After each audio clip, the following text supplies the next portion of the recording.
What's going on, everybody? Jay McKinley here, wanting to shine some light on something when we're dealing with leadership.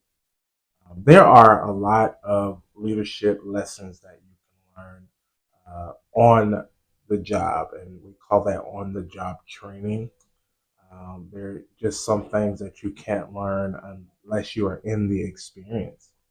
But there are also lessons that you can grab from what you see, like this video, or for what you read, like the book that I have coming out called So You Want to Be a Leader.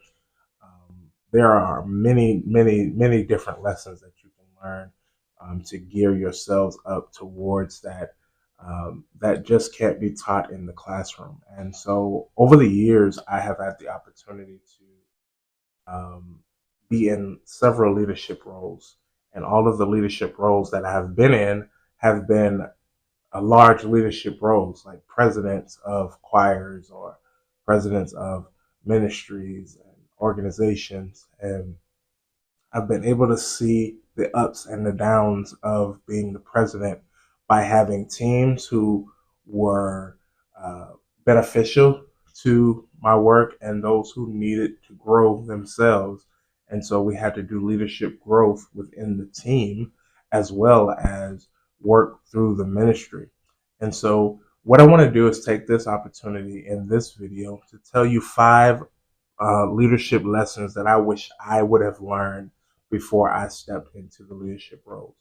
And if it will help you, I want you to comment down below, like this video, share this with somebody else, a leader that you might know that might want to see this, that might need to see this. Share this with them so that it can help them. These are just five. There are many lessons that can be learned, and there's some that I can't even tell you that you're just going to have to learn when you put your boots on the ground.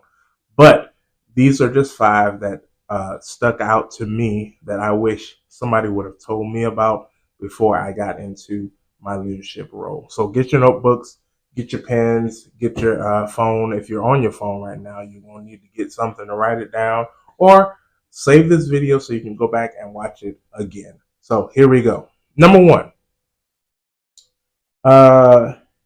Number one is your point of view is not the only point of view. I want you to understand that your point of view is not the only one that matters. That's not the only one that will get you through. You have one way of viewing things. You see it from your eyes. But can you consider that somebody else on your team, somebody else in your ministry, somebody else in your organization sees it another way? They're looking at it from another angle. Think about a movie. We're watching it from the angle of the director's choice. Wherever the director wants the camera to go, that's where the camera goes. And we see it from that angle. But there's also another angle. There's an angle from the actors. There's an angle from those who are in the background who see something different. There are different angles. We don't see the cameras and different things behind the main character, the camera that we're looking in. But the actors do see those. Those who are in the background do see the other cameras. They do see what's going on behind the scenes. They do see all those things. We're just looking at it from that one camera. You have a one point of view. And if you're not careful, you will allow your point of view to narrow the thinking of the ministry when you can get other point of views that can help enhance the ministry or the organization. I hope that makes sense, because I want us to understand that your point of view is not the only point of view when you're trying to get something done. Understand that your plan don't have to be the only plan that works. You have to, when you go into these meetings, don't have these meetings just so that your plan can get to the top. Sometimes your plan is not going to work at that time. So you need to make up in your mind that I'm not just going to look at it from my point of view. Ask the question, what do you guys think about this? Do you think that there's another angle we can look at this? Another way we can look at this? So think about that. My point of view should not be the only point of view when I'm in the meetings, when we're doing events, everything. It shouldn't just be you. All right, number two, delegation is not being bossy. It is being smart. I want you to know that when I learned that delegation is helping me, that's all I do. I delegate things. I tell you, all right, I want you to do this, I want you to do that. I delegate so that I'm not doing all the work on my own. Because if I try to do it all on my own, I'm going to fail every time, not because I can't do it. I know I can do it. I'm going to fail because I'm going to have so much on my plate that I'm going to either forget something or I'm just going to be too stressed out to even handle it all. I'm going to be carrying so much stuff that I'm going to make it, it's going to fall. But when I delegate, when I give out stuff, if I'm the president, I should have a task for the vice president to be doing. There should be a project even for the secretary to be doing, financial secretary. Everybody that's on my team should have an assignment to do and bring their assignment, make their report at the next meeting. It should not just be me doing everything. Everything. And if you don't have that, you need to ask God to show you some more people to come in and to help you get the job done. You can't do it by yourself. I'm not being bossy. I'm just trying to save me. I'm trying to save me. Y'all see this? I'm getting gray hairs and I'm 35. I refuse to be a whitehead. So I'm going to delegate so that I'm not stressing myself out. I can't do it. Can't do it. Number three. Number three. And this is a good one. This is a good one. This is one that I want you to take this to heart. I want you to really, really, really understand this.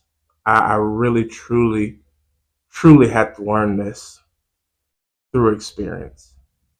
It's okay to fail.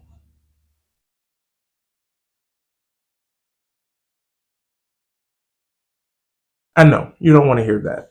I know you want to succeed in everything. I know you want to push through everything. I know you want everything to be great. You want everything to work out. You want every event to be amazing. It's okay to fail. Listen, I wrote about 5 stage plays that I did. Um, the very first play that I did, we had a pack house. Second play that we did, which was the sequel to the first play, it did pretty decent. By the third play, we had 2 shows. Uh, 2 people came to the first show, and maybe 5 came to the second show. I told the cast as we were getting closer to the time, and I only saw that it was just those 2 at the first show. I told the cast, I said, y'all, look, there's only 2 people out there, but I want you to go out there and perform as if it's a room full of people. When I tell you they went out there and they performed as if it was a room full of people, we laughed. It was like we called it a dress rehearsal. Performance was a dress rehearsal. And we did it again at the second show with just 5. Would I call that a failure? To a certain extent, because no, we did not have the audience that I expected, but we had some people come. So it failed in the fact that we didn't promote it well. We didn't do all of that, the stuff that we need to do now. As you see, I'm doing all this promotion stuff for my book and all that stuff because I want it to be a success and all that stuff. You got to promote it. Um, but we didn't do all of that. And so it failed in that aspect. But overall, we still had a good time and we learned from it. So by the next play, we over advertised. We had it at a time where people wanted something. So we did it during Easter. As a matter of fact, we did it on Good Friday. And we packed the house. It was standing room only for the 4th play. And it was amazing. We learned from our mistakes. We learned from the failures. You learn from it. Don't let it hold you down. Don't let it take you to a place where you feel like you can't do anything else. I failed at this, so I don't know what to do. It's okay. It's okay to fail, because in your failure, you learn what you need to do to better yourself for the next time. That's why I believe so wholeheartedly in the SWOT analysis. I have that in my book, So You Want to Be a Leader. It's in the back. It's a SWOT analysis that helps you ask the questions: what went well? What needs work? What failed? What needs to be worked on? What opportunities do we have for the next time? And what threats? What do we need to stop doing so that it does not damage us in the future? That's why I believe in the SWOT analysis. If we do that every event, if we do that after everything that we have, we'll be better off understanding what we need to do to be better. Because you need to make sure that, number one, God is in it. If God is in it, then it's going to succeed. Number two, we need to make sure that we have planned everything and prepared. Don't just plan it. You got to prepare for the people to come. But that's a whole nother video for another day. Planning versus preparation. But if you want that video, put that down below in the comments, and I promise you, I will do a video on that. Number four, you don't have all the answers. Please understand that you, as the leader, whether you're the president, the vice president, the secretary, the parliamentarian, the chaplain, whatever your job might be, you don't have all the answers. Please know that. I wish I knew that, because I was trying to answer all the questions at that moment. No, it's okay to say, I'm not sure of that answer right now, but I'll get back to you with the answer. I'll come back to you with that answer. And I promise you, that will save you every time. Instead of you sitting there trying to fumble over your words and trying to come up with some bogus answer that makes no sense. It's okay to not know. It's okay to say, I don't know. It's okay. I don't know about that. You know what your weaknesses are. If they start talking about something that is your weakness, say, oh no, I don't know anything about that, but I can find somebody who does know, or I can get the answer to you by the next meeting. It helps you every time. Save yourself the struggle of sitting there looking like an unprepared leader. It's okay to say, I don't know. IDK. I don't know. Number five, and finally, is that your team is not in your head. That's one of the greatest lessons that I could have learned. That my team is not in my head. What I expect of them, I have to tell them. I can't expect them to know it if I don't tell them about it. I have to sit down and explain what I expect of them. And then after I explain it, then I have to guide them along the way. I can't expect them to do exactly what I want them to do in my head now before I explain it. You got to help your team along the way. Understand that there's only one you. And what you expect of them, you have to teach them. You can't expect them to know it right off the bat. So you have to be okay with the process. You have to be okay with understanding that everything is not going to go right the very first time. Why? Because they are not here. You have to take what's here and put it out on paper. You have to tell them at the next meeting, okay, this is what I expect of you. If they don't get it right, it's okay. Don't get upset. Talk to them again. Teach them some more. It's a process. It's a process.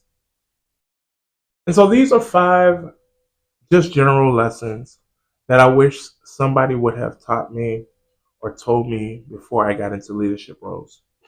So I wanted to help you out with this. If you're a leader, if you're trying to get into leadership, these are some things that you can take with you. These are some nuggets that you can hold with you and move with you as you move forward into this leadership role or whatever you want to be doing in your life.